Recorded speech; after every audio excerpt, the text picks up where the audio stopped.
누가복음 15장 25절부터 마지막 32절까지 다 같이 읽도록 하겠습니다. 마다들은 밭에 있다가 돌아와 집에 가까이 왔을 때에 풍악과 춤추는 소리를 듣고 한 종을 불러 이 무슨 일인가 물은데 대답하되 당신의 동생이 돌아왔음에 당신의 아버지가 건강한 그를 다시 맞아들이게 되므로 인하여 살찐 송아지를 잡았나이다 하니 그가 노하여 들어가고자 하지 아니하거늘 아버지가 나와서 권한데 아버지께서 대답하여 이르되 내가 여러 해 아버지를 섬겨 명을 어김이 없거늘 내게는 염소 새끼라도 주어 나와 내 벗으로 즐기게 하신 일이 없더니 아버지의 살림을 창녀들과 함께 삼켜버린 이 아들이 돌아오매 이를 위하여 살찐 송아지를 잡으셨나이다. 아버지가 이르되 너는 항상 나와 함께 있으니 내 것이 다 내 것이로되 이 내 동생은 죽었다가 살아났으며 내가 잃었다가 얻었기로 우리가 즐거워하고 기뻐하는 것이 마땅하다 하니라. 아멘. 지난주에 이어서 계속해서 탕자의 비유를 말씀드리고 있습니다. 탕자의 비유는 굉장히 유명한 성경의 이야기로서 예수를 알지 못하는 사람들도 많은 사람들이 대부분 아는 그런 유명한 성경에 나오는 가장 유명한 이야기이기도 합니다. 또 이 이야기가 그렇게 유명한 이유는 성경 전체를 가장 잘 요약한 이야기이기 때문입니다. 성경이 아주 두껍고 크지만 이것을 딱 요약해서 이 큰 이야기를 딱 요약한다면 이 탕자의 비유라고 할 수 있습니다. 탕자의 비유를 잘 이해할 수만 있다면 성경에 나오는 하나님의 마음을 잘 이해할 수 있습니다. 잃어버린 한 영혼을 찾으시는 하나님의 애타는 마음, 잃어버린 영혼, 인간은 단 한 사람도 예외 없이 하나님에게 잃어버린 바 된 존재입니다. 나는 그런 거 모르는데요 라고 말하는 분들도 있을 겁니다. 잃어버렸다는 증거가 뭔가 하면 우리가 생명을 잃어버렸잖아요. 천국을 잃어버렸잖아요. 마음의 평안을 잃어버렸잖아요. 참 그런 것 같아요.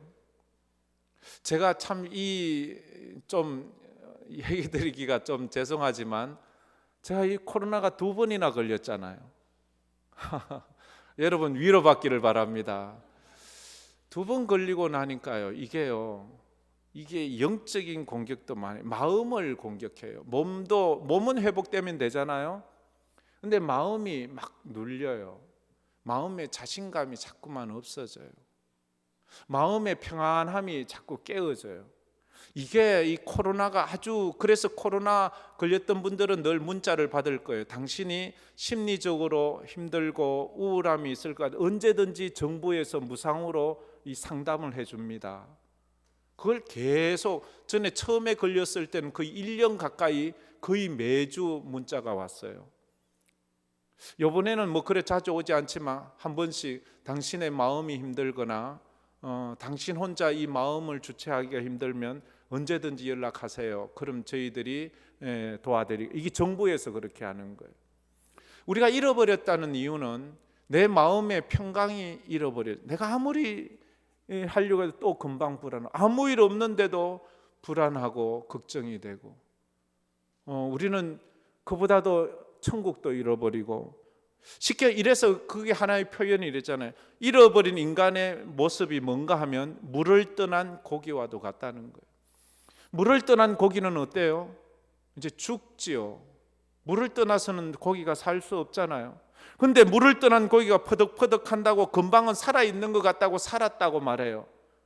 우리 사람이 살아있는 것 같지만 우리가 살아있습니까? 꽃이 가지에서 꺾여지는 순간 꽃은 죽은 거예요. 그러나 한 일주일은 살아있을 수 있겠지요. 물을 잘 주면. 그러나 일주일 지나면 시들어 죽어요. 인간이 이 땅에 태어나서 사는 것 같지만 죽어가고 있잖아요. 시들어져 가고 있잖아요. 몸이 시들고 건강이 시들고 삶이 시들어. 이게 잃어버린 우리 존재라는 거예요. 둘째 아들은 누가 뭐라고 해도 용서받을 수 없는 불효막심한 자식이었습니다. 그래서 유대법에 의하면 둘째 아들은 돌에 맞아 죽어야 돼요. 그런데 아버지에게 있어서 이 불효막심한 이 둘째는 세상의 그 무엇과도 바꿀 수 없는, 자기 목숨과도 바꿀 수 없는, 자기 목숨이라도 내놓고 구해야 하는 그런 귀한 자식이라는 거예요. 쉽게 말해 천하보다 귀한 자식. 남들은 불효막심한 놈, 나가서 죽어도 괜찮은 놈 이래 말하지만 아버지에게 그 자식은 세상에 둘도 없는 너무나도 귀한, 누구와도 대체할 수 없는 그런 자식이라 하는 것입니다. 그래서 이 집 나간 자식이 돌아왔을 때 세상 사람들은 그놈 내쫓으세요, 그놈 두들겨 패서 내쫓으세요, 호적을 파버리세요 이렇게 말했지만 아버지는 그럴 수 없어서 그 아들을 끌어안고 거지꼴이 된 그에게 옷을 해입히고 손가락에 금가락지를 끼워주고 발에 신을 신겨주고 살찐 송아지를 잡아 잔치를 베푸는 그 아버지의 그 마음을 우리는 볼 수가 있습니다. 그런데 문제는 그 다음이에요. 둘째가 돌아와서 그렇게 풍악을 울리며 춤을 추며 잔치를 하는데 큰아들이 있잖아요. 그 집에는 첫째 아들이 들에서 열심히 일하다가, 참 첫째 아들은 열심히 일한 거 보면 효자지요. 부모님을 위해서 그토록 애먹고 자기가 그렇게 열심히 일하지 않아도 돼요. 종들이 많은데 종들씩, 그런데 그는 열심히 일을 했어요. 근데 집에 돌아오는데 자기 집에서 막 풍악 소리가 나고 잔치 소리가 나서 알아보니까 자기 동생이 돌아왔다는 거예요. 아버지 가슴에 못을 박고 아버지 눈엔 피눈물을 흘리게 한 그 죽이야 마땅한 그 동생이 돌아왔는데 아버지가 그를 위해 잔치를 하고 있다는 거예요. 그 말을 듣고는 그가 이제 마음이 불편한 거예요. 화가 나는 거예요. 집에 들어가고 싶지 않은 거예요. 첫째 아들이 집에 들어오지 않고 있다는 말을 아버지가 듣고는 아버지가 맨발로 쫓아나와서 아들아, 네 동생이 돌아왔단다. 들어와서 같이 잔치해서 즐거워하자. 이런데 아들이 안 들어와요. 아들이 불평하고 불만하는 거예요. 성경학자들은 이 탕자의 이야기에 있어서 강조점이 어디 있느냐에 대한 의견들이 분분합니다. 어떤 사람은 당연히 둘째 아들이지요. 그 아주 탕자, 이런 불효막심한 아들이 아버지 집을 떠나 재산을 다 탕진했다가 돌아온 그 아들이 이 이야기의 중심이지요 라고 말하는 사람도 있는가 하면 들어는 어떤 사람 아닙니다. 이야기는 언제나 끝에 본질이 나오는 것 아니겠습니까? 첫째 아들이 이 이야기의 중심입니다. 첫째 아들이 이 이야기의 중심이라고 하는 학자들이 많습니다. 그래서 이 첫째 아들, 이게 포커스라는 거예요. 집을 나갔다 돌아온 아들이 아니라 집 안에 있는 이 아들이 이 예수님이 전하고자 하는 중심 메시지가 있다는 거지요. 맏아들 이야기. 왜냐하면 둘째 아들보다 첫째 아들에게 문제가 더 많거든요. 그 보기에는 첫째는 아무 문제가 없어요. 아주 훌륭해요. 아주 효자예요. 그런데 엄밀하게 따지고 또 따지고 보면 첫째 아들이 둘째 아들보다 더 큰 문제가 있어요. 쉽게 말하면 몸에 그 상처가 있는 것보다도 마음에 상처가 있는 게 더 오래 가거든요. 근데 둘째는 그 몸으로 아버지께 불효했다면 첫째는 그 마음으로 아버지를 떠난 그런 상태에 있습니다. 그리고 또 왜 첫째 아들이 중심인가 하면 예수님께서 이 지금 비유, 이 탕자의 비유를 전하는 대상이 누구입니까? 2절 말씀에 보면, 오늘 누가복음 15장 2절에 보면 바리새인과 서기관들이 수군거려 이르되 이 사람이 죄인들을 영접하고 음식을 같이 먹는다 하더라. 그리고 3절에 이렇게 하면 예수께서 그들에게 이 비유, 그들 바리새인과 서기관들에게 지금 이 비유를 말하고 있는 거예요. 이 청중은, 그래서 둘째 아들은 누구를 상징하는가 하면 죄인과 세리들을 상징하고 첫째 아들은 바리새인과 서기관들을 상징하고 있어요.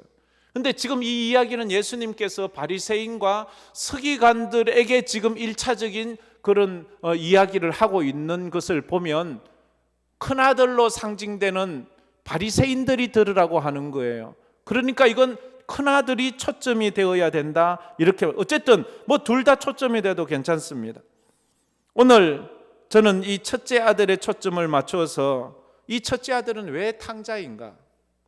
그리고 이 첫째 아들은 왜 돌아와야 되는가? 첫째 아들은 집에 있는데 돌아올 것도 없는데 뭐 늘 집에 사는데 뭘 돌아와? 근데 마음은 이미 떠나 있거든요. 몸이 있어서 중요한 것이 아니라 마음이. 지금 이 시간에도 몸이 여기서 와 있으면 무슨 의미가 있나요? 여러분 마음이 하나님 앞에 지금 예배를 드리고 있어야지요. 마음이 중요한 것 아니겠습니까? 그래서 첫 번째로 첫째 아들이 탕자인 이유는 아버지의 마음을 몰랐습니다. 아버지의 마음을 몰라서 그는 탕자예요. 옛날 이야기에 이런 이야기가 있죠. 어느 고을에 아주 효자가 살았습니다. 그래서 그 효자의 소문이 온 나라에 퍼지게 되었습니다. 그래서 임금님도 그 효자에 대한 이야기를 들었어요. 그래서 임금님께서 그 효자가 얼마나 훌륭한지 한번 가서 보려고 그 변복을 하고 그 고을에 가서 그 효자의 집을 둘러보게 되었어요. 마침 효자가 들에서 일을 하고 돌아와서 마루에 앉았어요. 그때 그의 노모가 그 힘든 굽은 허리를 가지고 샘에 가서 물을 떠서 그 대야에 무거운 대야를 들고 덜덜덜덜 떨면서 와서 마루에 앉아있는 그 아들의 발을 씻기는 거예요. 임금님이 보고 막 화가 났어요. 아니 저런 인간이 효자라고? 그래서 쫓아 들어가서 이 사기꾼, 네가 네 늙은 노모를 이렇게 부려먹으면서 네가 효자라고 막 뭐라 그랬네. 그때 그 효자가 하는 말이 아닙니다. 저도 저희 어머니가 이렇게 하는 걸 늘 만류했지만 저희 어머니는 제가 들에 갔다가 돌아왔을 때 저의 발을 씻기는 것을 가장 즐거워하십니다. 이게 가장 행복해 하십니다. 그래서 저는 이 어머니의 즐거움을 빼앗을 수가 없습니다. 이렇게 이야기했다는 거예요.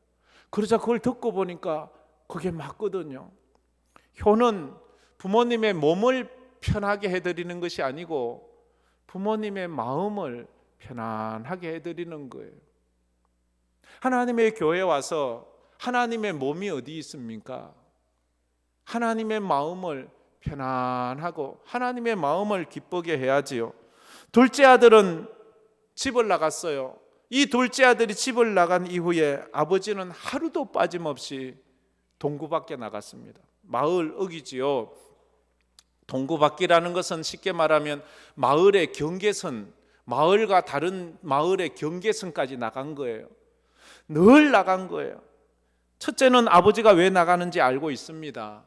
집 나간 둘째 아들이 혹시 올려나 하루도 빠짐없이 나가는 그 아버지의 마음을 알아요. 그렇지만 첫째는 그 둘째가 돌아오기를 원하지 않아요. 첫째는 아버지가 왜 밤마다 눈물을 흘리는지 알아요. 집 나간 둘째를 생각하기 때문에 그런 것 아니겠습니까? 그처럼 바리새인들은 율법을 알아요. 바리새인들은 성경을 알아요. 그래서 하나님이 뭘 원하시는지도 알아요. 그런데 그들은 죄인들을 구원하러 가지 않아요. 죄인들이 돌아오는 것을 원하지 않아요. 죄인들과 같이 밥 먹는 것도 원하지 않아요. 그래서 그들과 어울리는 예수님을 정죄해요. 당신은 어떻게 유대인이 저런 죄인들과 어울립니까? 저런 창기들과 어울립니까? 라고 이 비난을 할 뿐이에요.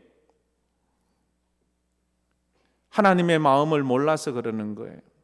우리가 하나님의 마음을 안다면 우리가 죄인들이 돌아오기를 기다리는 거예요. 그래서 전도 대상자들이 하나님 앞으로 돌아와야 돼. 하나님 앞에 잃어버린 바 된, 아니면 그 사람들이 뭐 영원토록 살고 천국 같은 삶을 살고 세상에 염려 금심이 없는 사람이라면 전도 안 해도 돼요. 뭐 죽지도 않고 뭐 천국에 사는데 뭐. 근데 그 사람이 죽을 사람이라면, 그 사람의 인생에도 염려와 걱정이 있다면 우리가 그들을 전도해야 하는 것입니다. 겉보기에 맏아들은 정말로 아버지의 명을 어긴 적이 없다고 29절에 말하잖아요. 아버지께 대답하여 이르되 내가 여러 해 아버지를 섬겨 명을 어김이 없고, 한 번도 아버지의 명 말씀을 어긴 적, 얼마나 효자예요. 참 효자 아닙니까? 그런데 그는 동생을 위해서 잔치를 베푸는 아버지의 마음을 이해하지 못해요.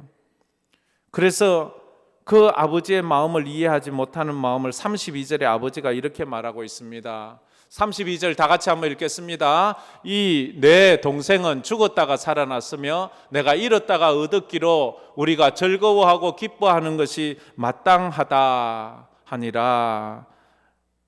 아버지에게 이 동생은, 둘째 아들은 아픈 손가락이에요. 죽었다가 살아온 자식이에요.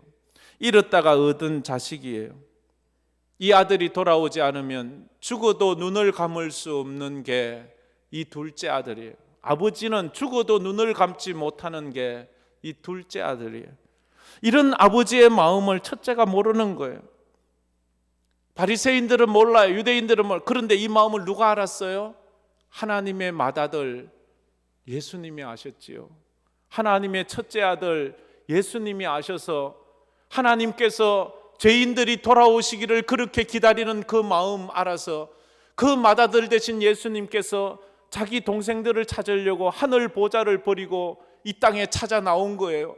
이 땅에 와서 그 아들 동생들을 모으기 위해서 십자가를 지시고 피를 흘리시고 죽으면서까지도 그 하나님의 백성들을 모아 하나님께 데리고 오는, 그러면 하나님께서 얼마나 기뻐하실까? 송아지 잡고 풍악을 울리며 기뻐할 저 천국 혼인잔치를 생각하면서 예수님이 오셨다 하는 거예요. 이 은혜를 우리가 생각해야, 십자가를 생각하는 거예요.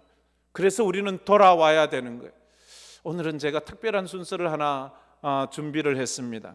아버지 집으로, 아버지 품으로 라는 이 특송을 제가 불러야 되는데 저보다 더 잘 부르는 분이 있어서 한번 준비를 했습니다. 예.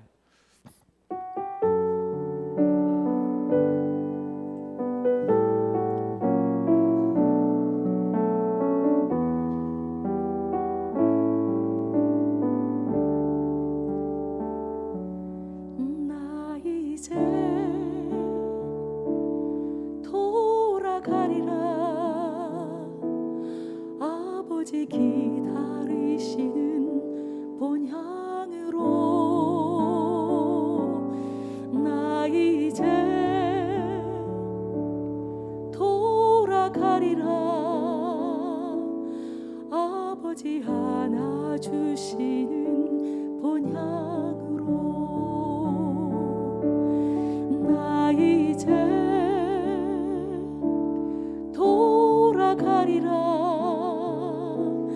아버지 눈물 흘리신 그 품으로.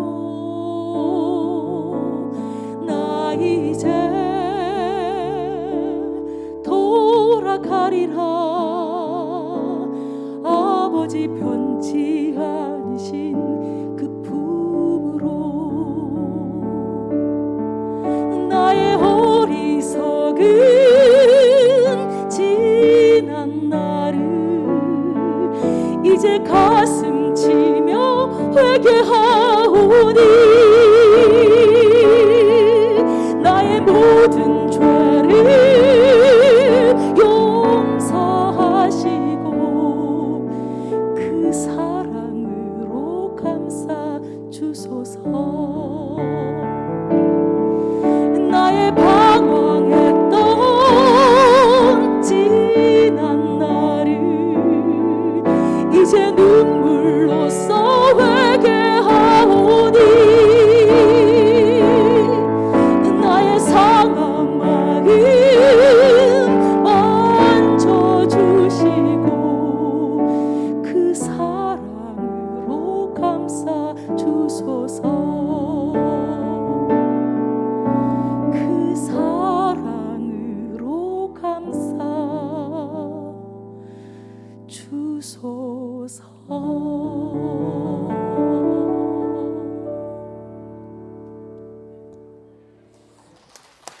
예, 할렐루야, 감사합니다. 예, 아버지 품으로라는 이 찬양이지요. 예.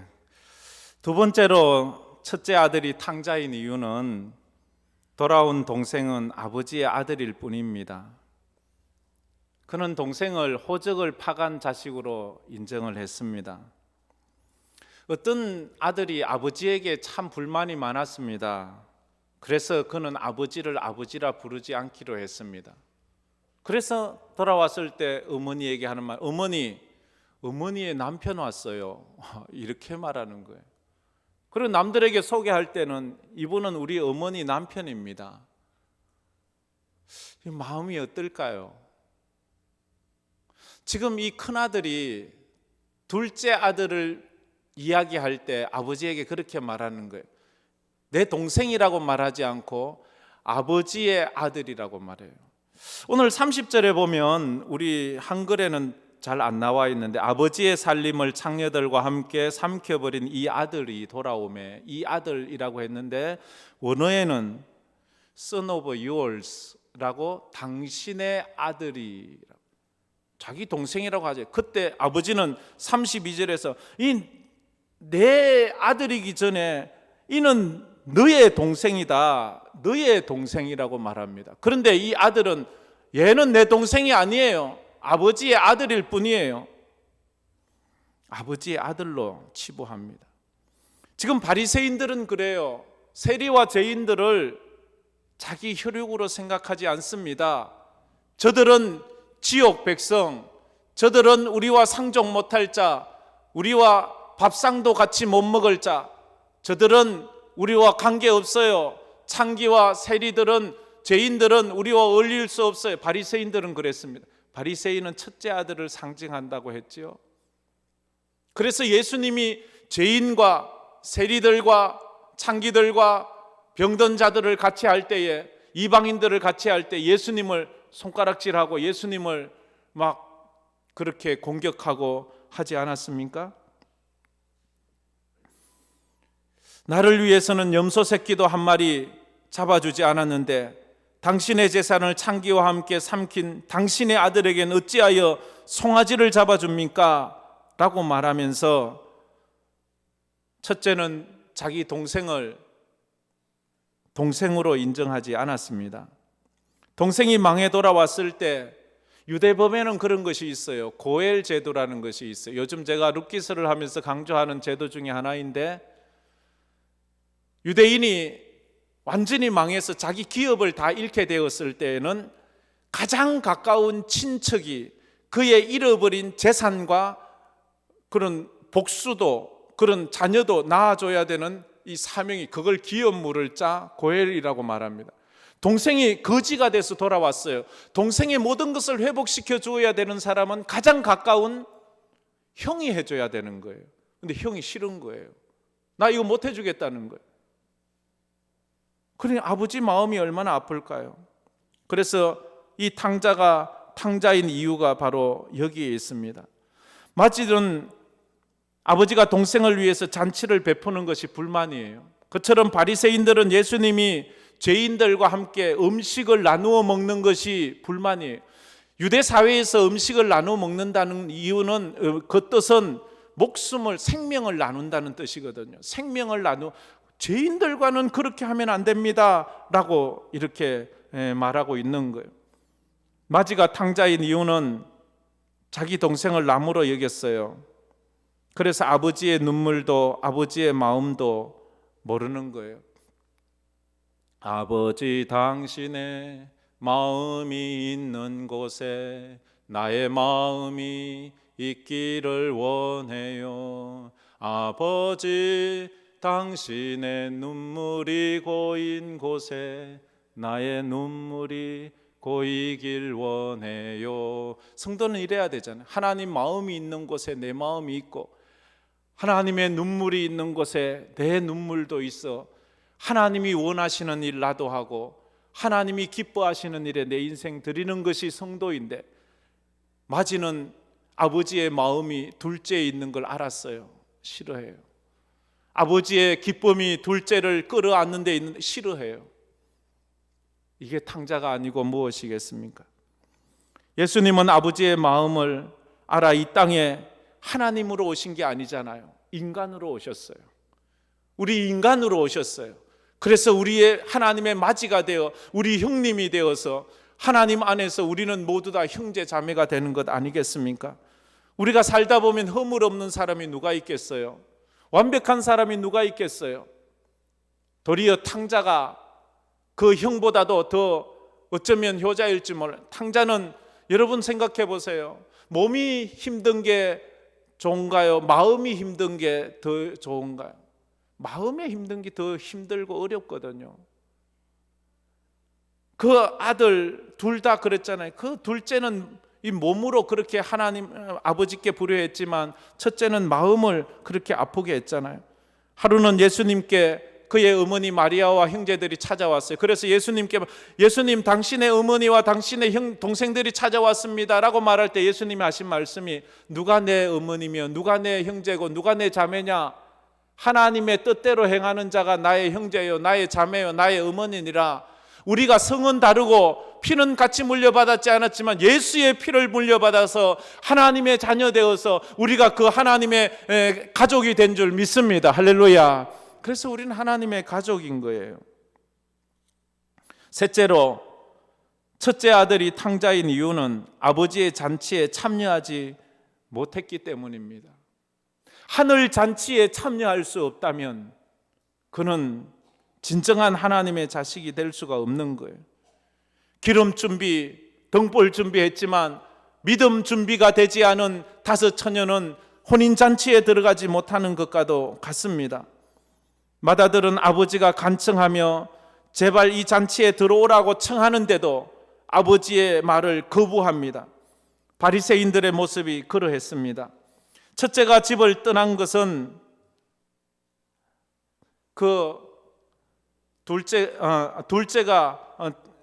첫째가 집을 떠나지 않고 아버지 집에 있는 이유는 아버지 때문이 아니라 아마도 아버지의 재산 때문이었을 것 같습니다. 아버지가 좋아서라기보다 아버지의 재산을 내가 물려받자면 아버지 집에 있어야 되니까. 그래서 이런 말이 있잖아요. 당신은 아버지를 좋아합니까? 아버지의 것을 좋아합니까? 당신은 하나님을 좋아합니까?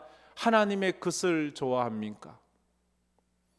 부모가 그래서 요즘 말하잖아요. 죽기 전까지 재산을 자기 이름으로 가지고 있어야 자녀들이 와서 그래도 효자한다고. 참 마음 아픈 이야기가 아니겠습니까?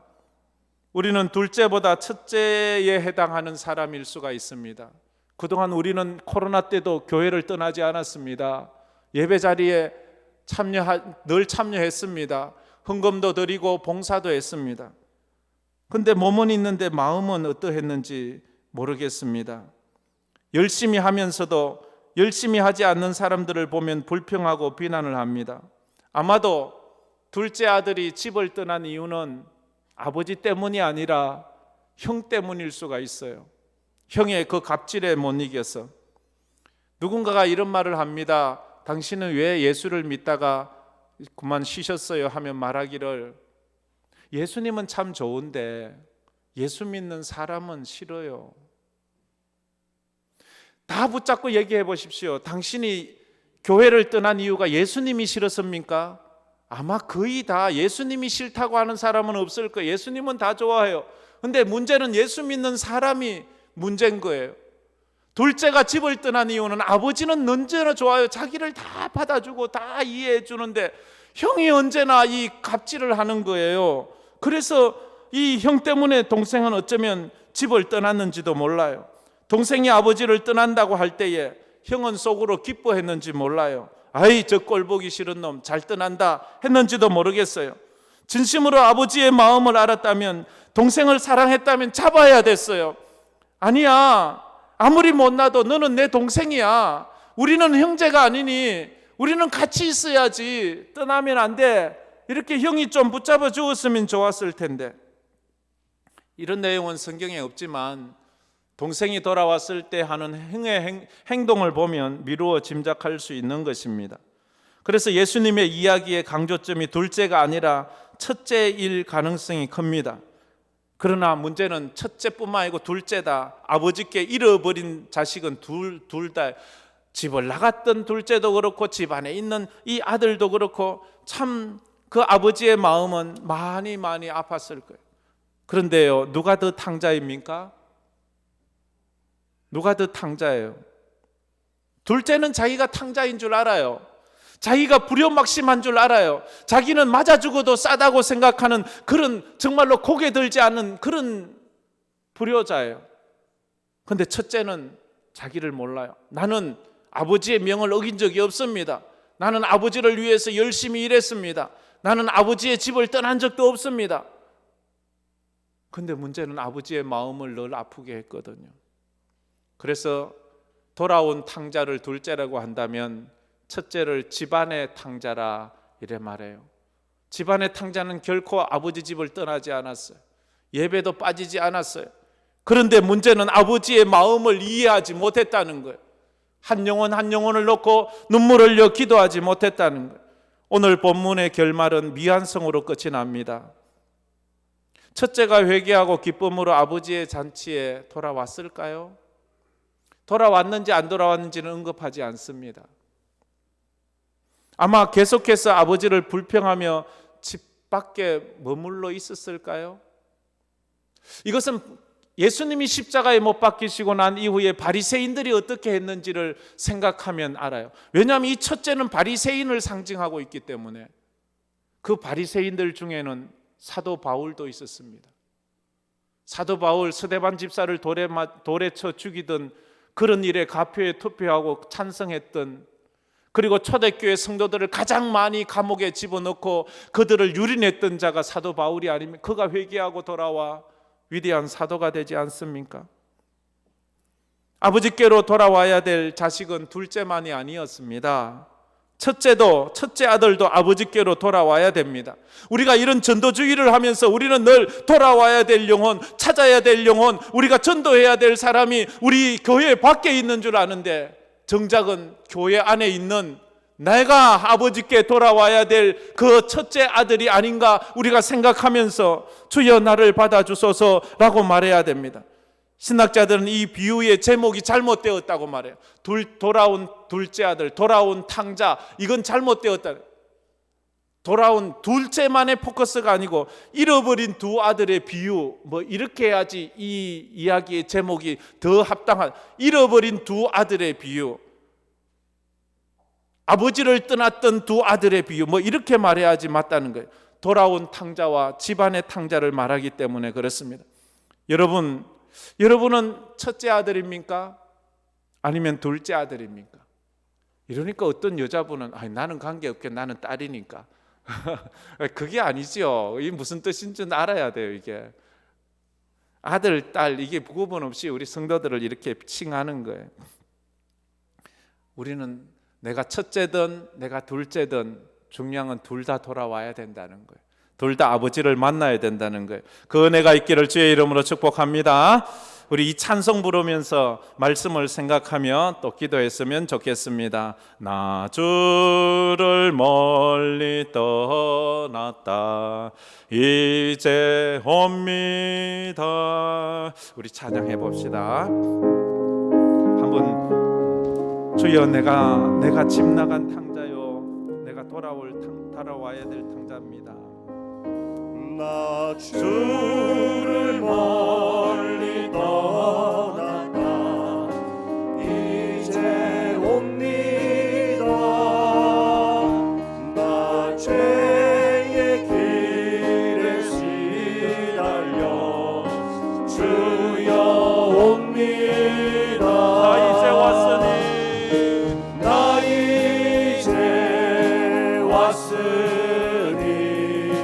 내 집을 찾아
같이 두 손을 들고 찬양해 보겠습니다.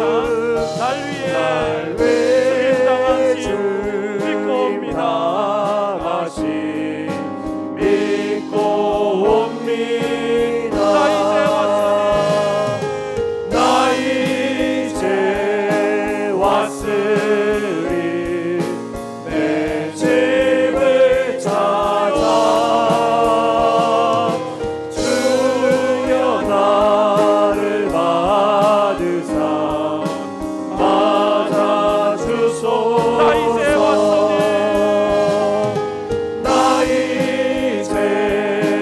왔으리 내 집을 찾아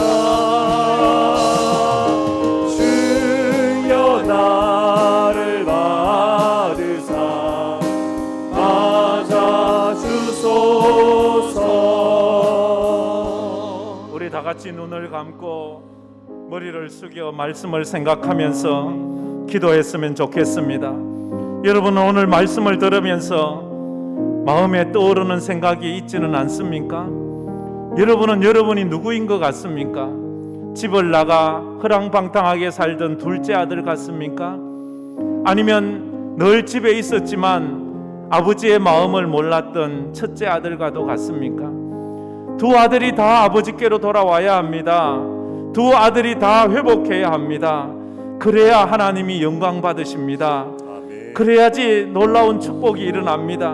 먼저 집안의 탕자들이 아버지께 돌아올 때 집 나간 탕자들이 그것을 보고 또 집으로 돌아올 수 있습니다. 주여, 우리 황금교회에 정말로 돌아온 탕자들이 일어나게 하여 주시고 집에 있던 탕자들이 또 주님 앞으로 돌아오는 은혜가 있게 해달라고 하나님께서 그래서 이 교회를 통하여 회복의 은혜가 있도록 삶이 회복되고 건강이 회복되고 모든 인생이 회복되는 그런 은혜도 있게 해달라고, 이제 내가 주님을 떠나지 않고 믿음으로 살게 해달라고 우리 다 같이 통성으로 한번 기도하며 나가겠습니다.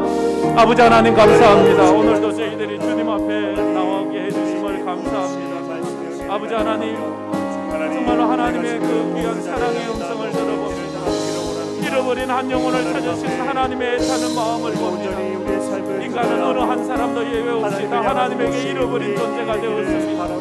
우리는 천국을 잃어버렸고, 우리는 영생을 잃어버렸고, 우리는 마음의 평안을 잃어버렸습니다. 잃어버린 이것은 주님에게로만 가야지 찾을 수 있습니다. 세상에서는 이것을 찾을 길이 없습니다. 돈으로 되는 것도 아닙니다.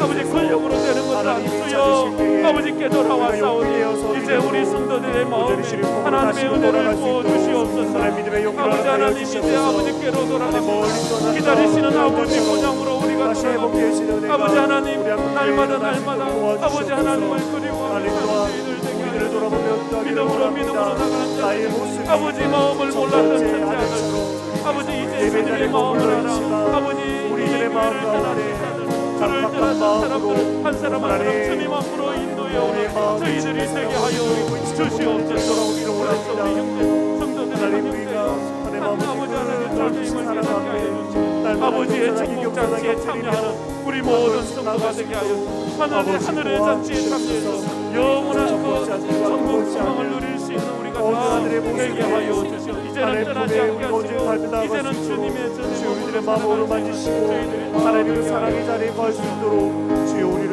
어루만져 주시옵소서. 참 좋으신 하나님 감사합니다. 수고하고 무거운 짐진 자들아 다 내게로 오라. 아멘. 내가 너희를 쉬게 하리라 했습니다. 인생을 살아가면서 탕자처럼 살 때가 참 많이 있습니다. 집을 떠난 탕자같이 살 때도 있고, 집 안에 있지만 마음이 하나님을 떠나 있는 탕자도 있습니다.